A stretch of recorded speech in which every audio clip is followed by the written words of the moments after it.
nighttime, so you can't really see. But I finished that, so I'll put a picture on the thing. I didn't get much video when I finished it, but I'll put what I did get in. So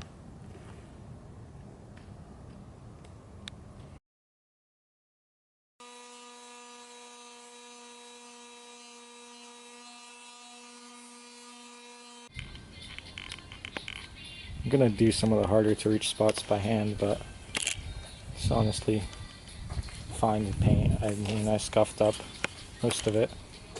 I'm not gonna go all the way to bare metal on everything, just because this is kind of a beater, but you know, that would also cost money if I wanted to do a paint stripper and stuff, and I don't want to spend that money, and I don't want to do it by hand. So current paint booth scenario,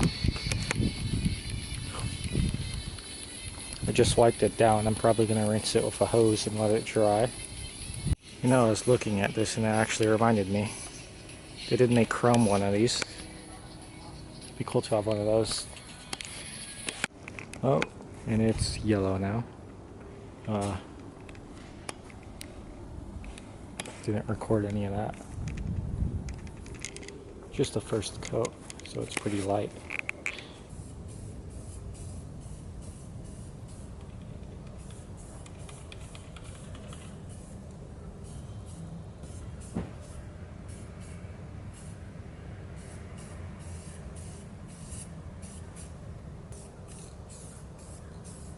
Few runs, I can see it's starting to run there.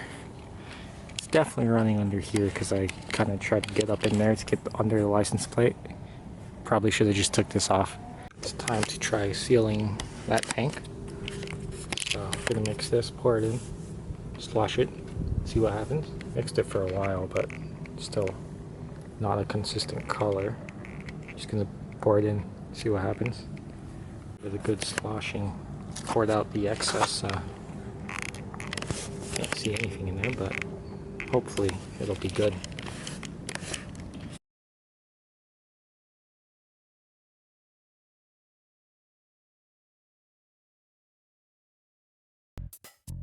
This is me for real, right? That's me. That's the road, obviously. I'm listening to Crazy Frog, so I'm schmoovin' for a 50. Take this turn at a good rate of speed, then I bottom out on my cow, and so it starts to drift. And then I'd save it this way. Well, I overcorrect, and it like wobbles, right? I'm like wobbling. My brain's not very big, right? I'm kind of stupid. So I hold on tight, which I'm not supposed to, because that just holds your throttle open. So I wobble until until it falls over and I fall off. And I can go somewhere. And then scooter just goes whoop under a parked truck. I think I missed with the camera, but you know, you get the point. Fatal accident. 24 casualties. I am legally responsible for many damages. It's over for me. Yeah, that's what happened. 12 people dead. No, 24.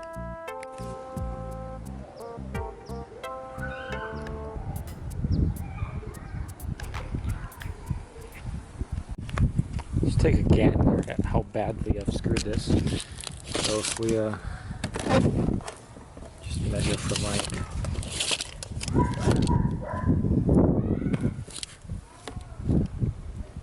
from where this sits on the edge of the seat to where it touches the dash is about 9.5. And if we go over here,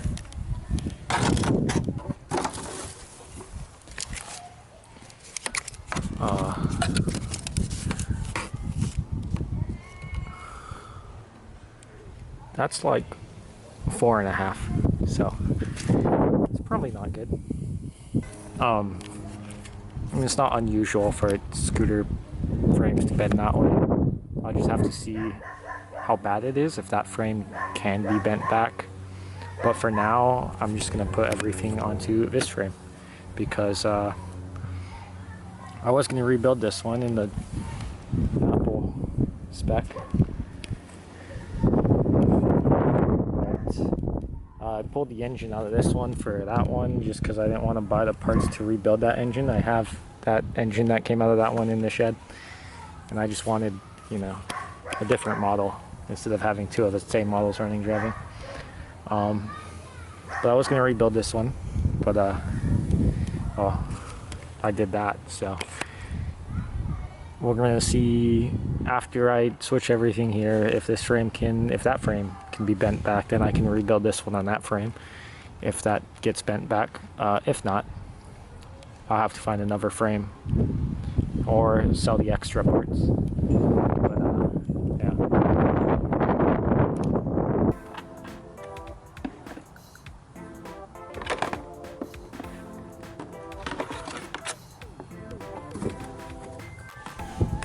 Gotta see if there's some way I can swap these bars over, because these are normal.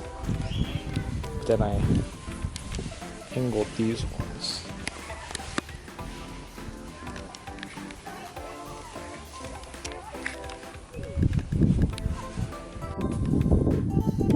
I've also got to pull off the whole fork to switch these fenders around, so I'm probably not going to be doing that.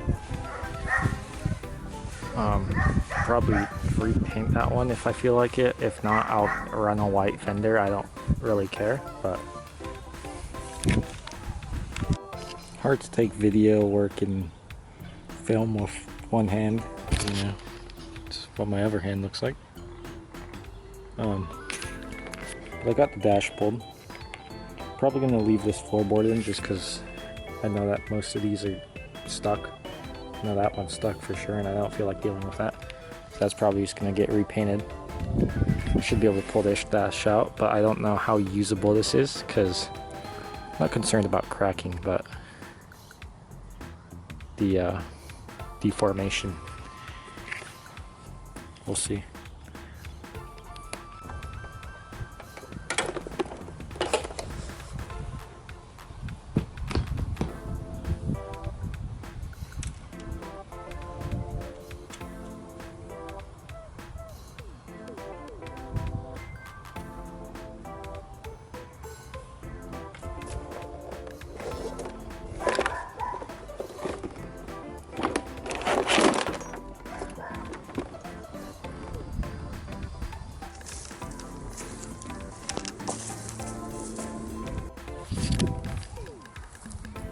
I think at this point I'm just going to start pulling panels off of this one and then get this completely ready for the engine swap, which I'm not going to be able to do with one hand, but as soon as I'm able to do that, I can that way. So you'll get the belly pan off, the undercowl, side panels, wing, and then some of the plastics up front, like that guy. I think the flagpole is actually in pretty good shape.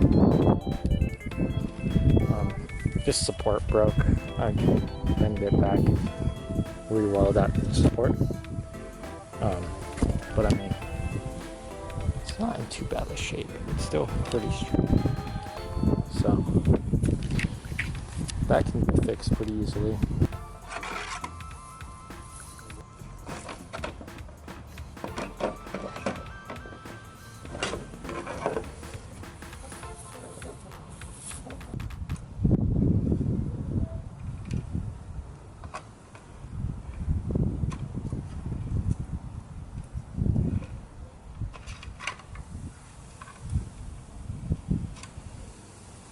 So just taking a look here, you can see this is a lot more ovular. It gets wider as it comes down here. This is flatter. Now there's sort of an edge right here now, whereas this one is a complete circle all the way down. There's no edges. So that's where that frame bent. I don't know if that's something that can be taken back out. I'll have to ask someone, but it doesn't look good to me. So, see if there's something I can do about that frame. But yeah.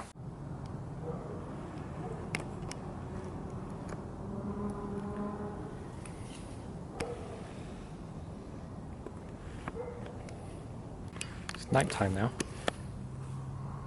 I'm gonna see if I can pull the engine with my one hand.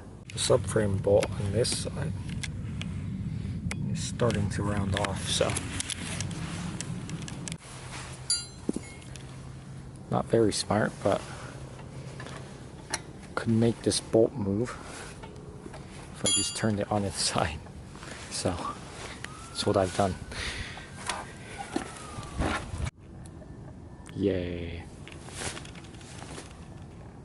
This petcock is not working properly, as I've unplugged it. It just leaks gas, which it's not supposed to do. It's vacuum operated.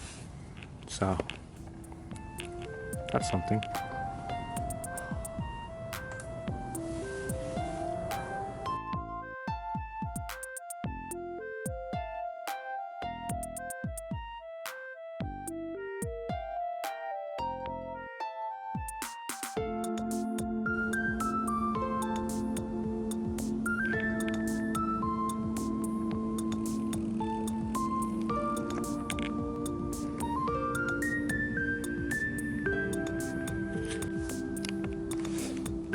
Definitely wasn't annoying at all.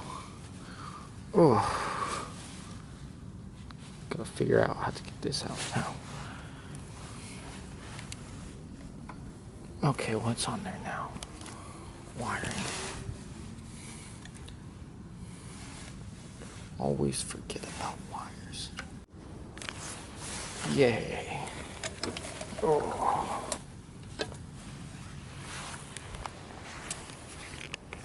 Alright, I'm over it. It's enough. You're not gonna